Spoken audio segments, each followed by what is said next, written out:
Vamos lá com muita ação, movimento e uma sucessão de acontecimentos do nosso dia a dia. Então, bem o dia amanhece e nós já temos que acordar, levantar, calçar, escovar, lavar, pentear, vestir, beber, mastigar, engolir e agradecer a Deus por mais um dia que Ele nos concede. Perceberam aí o tema da nossa aula de hoje? Então, vamos estar falando sobre ações praticadas por um sujeito no seu dia a dia. Então, aí vamos falar sobre verbos. E o que são verbos? Verbos indicam muito mais do que ação. Eles podem indicar ação, estado ou fenômeno da natureza. Ação. Os verbos de ação revelam algo que está sendo realizado pelo sujeito como um desejo, uma ação, um acontecimento. Nas frases, jogo bola quando posso, ajudo minha mãe nos deveres de casa, dou aula todos os dias. Olha o destaque dos verbos aí nestas frases. Jogo, posso, ajudo, dou. Então, essas palavras aí, elas exprimem a ação praticadas por um sujeito aí nestas frases. Estado. Esses verbos indicam uma característica ou um estado. Veja, eu estou, eu sou, eu fiquei, eu vivo, eu permaneci. Solto assim, não dá para entender bem. Mas vejam agora estas frases cujos verbos eles vêm acompanhados de uma característica. Eu estou de alguma forma. Eu estou o quê? Eu estou cansado, cansada. Eu sou feliz, eu fiquei surpresa, eu vivo distraída, eu permaneci confusa, eu continuei fiel. Olhem aí que esses verbos, eles estão acompanhados de uma característica. Então, podemos dizer que eles indicam um estado do sujeito. Os fenômenos da natureza. Esse tipo de verbo indica um fenômeno da natureza.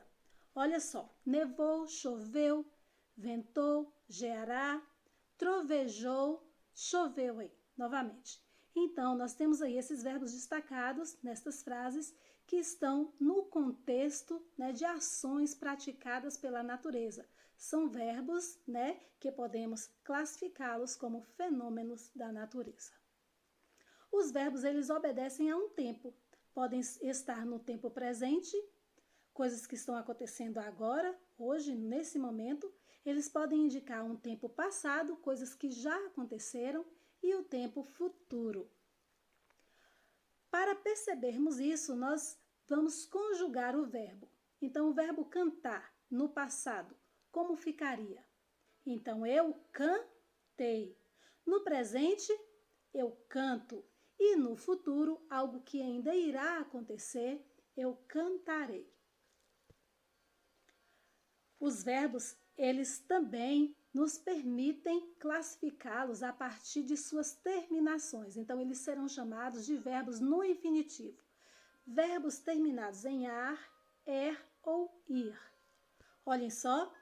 Então, se os verbos terminados em ar, eles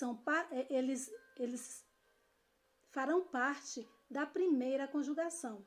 Então, veja exemplo desses verbos: pular, cantar, falar, olhar. Verbos terminados em ar, primeira conjugação.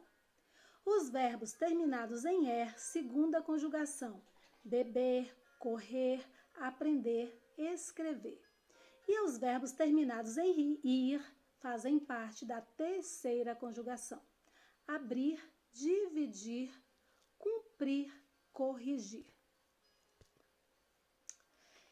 Vamos ver estes verbos aí na prática, né? Os tempos do verbo na prática. Temos aí o verbo estudar, um pedido para o tempo futuro.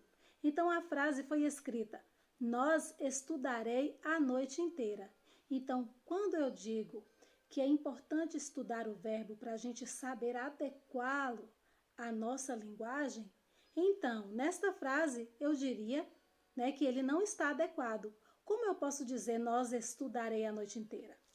O certo seria, então, nós estudaremos a noite inteira. O verbo estudar no futuro, com o sujeito eles, Eles estudaram a noite inteira. Mas se o verbo está no futuro, como ficaria esta frase? Eles estudarão a noite inteira. Então, este seria o sentido adequado da nossa frase, da nossa linguagem. Os verbos também, eles podem ser classificados como verbos regulares e verbos irregulares. Mas como eu posso identificar o verbo, se ele é regular ou irregular? Então, eu tenho um macetezinho aí para vocês. Peguem qualquer verbo e conjugue esse verbo. No caso aí, eu tenho um exemplo do verbo pular, que foi conjugado. Eu pulo, tu pulas, ele pula, nós pulamos, vós pulais e eles pulam. Olhem aí, ao flexionar o verbo na escrita, algumas palavras elas se manteram, elas foram repetidas, algumas letras aí. Então, quais letras foram repetidas aí nessas palavras, ao flexionar o verbo? Então, repetir sempre o P, o U e o L. Já nesse outro verbo, o verbo ser, né? Ao conjugar o verbo, então nós percebemos aí as palavras, elas se modificaram totalmente. Então, eu sou, tu és, ele é, nós somos, vós sois, eles são. Então, perceberam aí onde está o macete? Quando eu conjugo o verbo, eu percebo que algumas letras se repetem na palavra. Esses verbos, eles são o quê? Regulares. Então, quando eu conjugo o verbo e ele se modifica totalmente, então são verbos irregulares. O indicativo indica-nos uma certeza. Julieta pula corda. É uma certeza, eu estou afirmando, Julieta pula corda. No subjuntivo, quando indica uma dúvida, talvez ela pule corda. E no imperativo é quando indica uma ordem, né? Uma coordenação. Julieta, vá pular corda? Os verbos, como nós estudamos, segundo as suas terminações, ar, ou ir, eles estão no infinitivo. Mas, se eles terminarem com dó, serão verbos do particípio. Cantado, estudado, partido, vivido. E terminados em NDO, então são verbos do gerúndio. Cantando, vivendo, sorrindo, falando, chorando. Então, agora chegou o grande momento, é hora de praticar. Peguem o seu caderninho aí e vamos lá. Mãos à obra.